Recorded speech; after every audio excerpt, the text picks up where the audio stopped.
All right, I'm going to come clean with you guys in a sense. It's always sort of like expected that you always act like everything is perfect and everything's going well. But I'm having a real problem right now. And I want to tell you what it is that the Trump White House has done to me. When you Google my name now, one of the first results is an official whitehouse.gov Trump White House page that calls me a media offender and a liberal lunatic. And that search result to the whitehouse.gov page about me appears above my official website. It's above my Instagram account. And that by itself is disturbing enough. But I recently learned that the page is actually doing some real damage. Someone who I was talking to about interviewing me regarding my forthcoming book told me, I'm a little hesitant to interview you, David, because of you being on that list. And this person I was talking to, relatively prominent podcaster, not on the White House list, was worried if I interview you, it might get me added to the list. And then that might cause a problem for them. And that is a very chilling effect. We've talked before theoretically, and it's crazy because things I've discussed theoretically are now becoming real and practical.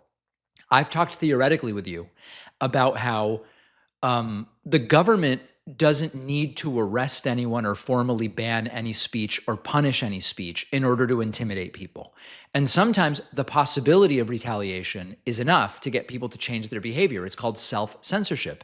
An interviewer avoids a particular guest, in this case me, or an outlet decides not to cover a particular story, or a journalist decides that asking a particular question of a public official just isn't worth the risk of the blowback that they might receive. The First Amendment protects speech and it protects freedom of the press. The page on whitehouse.gov, based on the lawyers I've spoken to, including Mark Elias when he was recently on the show, that page doesn't seem to violate my First Amendment rights in any official way. I've not been legally sanctioned. I've not been prevented from producing my show. I've not been prevented from publishing my work or from promoting my book. But it gets very close to the line because the federal government is identifying certain people, myself included, that it doesn't like. It doesn't like what I'm saying. It has labeled me an offender. It has labeled me a liberal lunatic. And it is using whitehouse.gov and the power that whitehouse.gov has as an institution, as a thing, to attack me and some other content creators. Now, at least one person has said, David, I'm not going to interview you about your book because I'm worried I will become the next target if I do that. This is exactly how free expression is weakened without any official acts of censorship. This is how you see a page with a high Google rating, right? I mean, the high Google ranking. That's the reason that for most people, when they search David Pakman, the whitehouse.gov page is coming up above even things as established as Instagram. That is creating a situation where the authority carried by whitehouse.gov is because of the reach of the federal government, and search engines therefore treat it as more important than my own page, and that helps this attack to follow me, even though I've now been on that page for months. Now, of course, I know some of you will Google my name and you'll go, oh, actually, when I see it, your Instagram is ahead of the whitehouse.gov. We know that search results vary by person, by location, by device, by time of day, all of this stuff. Not everybody's going to see the exact same thing. But the screenshot we put up shows the danger very clearly, which is that a government smear can rank higher than the target's own website and social media accounts. And so then when we try to get a guest on the show, or we talk to a potential advertiser or a business partner, they go, let's see who this David Pakman is. Let's see what David is all about. And one of the first things they see above my own page, above my own Wikipedia page, above my Instagram, is this whitehouse.gov page making it clear that the government, the Trump government, we should be clear, the Trump administration, doesn't think too highly of me. Now, of course, the White House may respond to criticism. They're allowed to do that. They're allowed to dispute reporting that they find to be inaccurate. They can defend their policies as better than what I'm arguing for. But when you create these enemy-style lists, you are crossing the line because there's no neutral standard or evidence or hearing or appeal.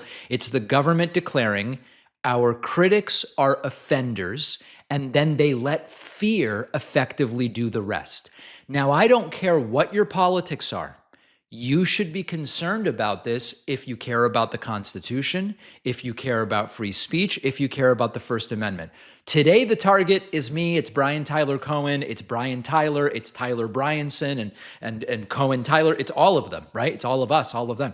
But you could have a future administration that uses the same tactic against conservatives, activists, academics, and private citizens, and I would be against it because this is not about politics. The best response to this, there is only one best possible outcome. The intimidation has to fail. The intimidation has to create blowback where people say, that's really messed up. That's not what the government is supposed to be doing. I'm going to support this creator. So support, go look at the list. You know, maybe you see me on there and go, David, I don't really like you that much. I don't like that purple shirt. I don't like your hairstyle. That's fine. Whatever independent media you see on that list that you do think is worth supporting, and hopefully I am one of those people, go out and support them. Pre-order my new book, which, by the way, it's very clear they're going to try to suppress. davidpakman.com/attention. Subscribe to the YouTube channel. This costs nothing. Follow me on Spotify or Apple Podcasts, the podcast. Get on my free Substack newsletter. All of this stuff costs nothing.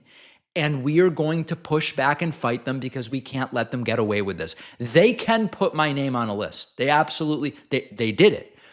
It should not be able to frighten people into looking the other way when we see the bully pulpit of whitehouse.gov used to attack critics. This is what we see in authoritarian countries. This is what we see in dictatorships. This is what we see in this world of, if we don't find what they are saying flattering, then we would like it to be against the law. And that's the administration that we have right now. It's not the American way. And whether it's a Republican, a Democrat, a progressive commentator, a right-wing commentator, let's criticize their ideas. Let's say, I don't believe that you're right about what you're saying. But these lists harken back to some of the darkest periods of media suppression and worse in authoritarian dictatorships over the last 150 years around the world. We can't let them win with it. If you're not subscribed to the YouTube channel, please do. We estimate there's 4 million people who are watching videos every month and not subscribed. Just imagine what we could do if even a fraction of those 4 million did subscribe.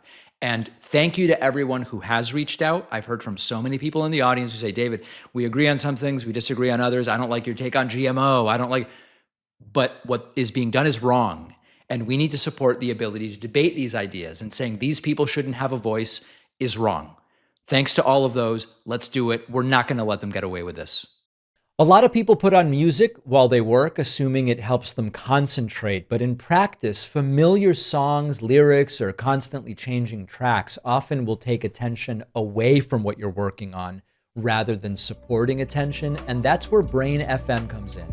Our sponsor, Brain FM, is a music app designed to support focus, relaxation, or sleep, with music created by human musicians working alongside neuroscientists. Instead of generic playlists, Brain FM offers task-specific modes like deep work, creative, and motivation, depending on what you're trying to do.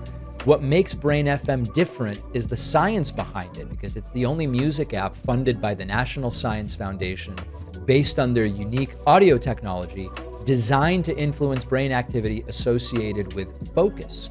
Brain FM also has published peer-reviewed research showing their technology supports attentional performance. They even have an optional ADHD mode for people who benefit from additional stimulation.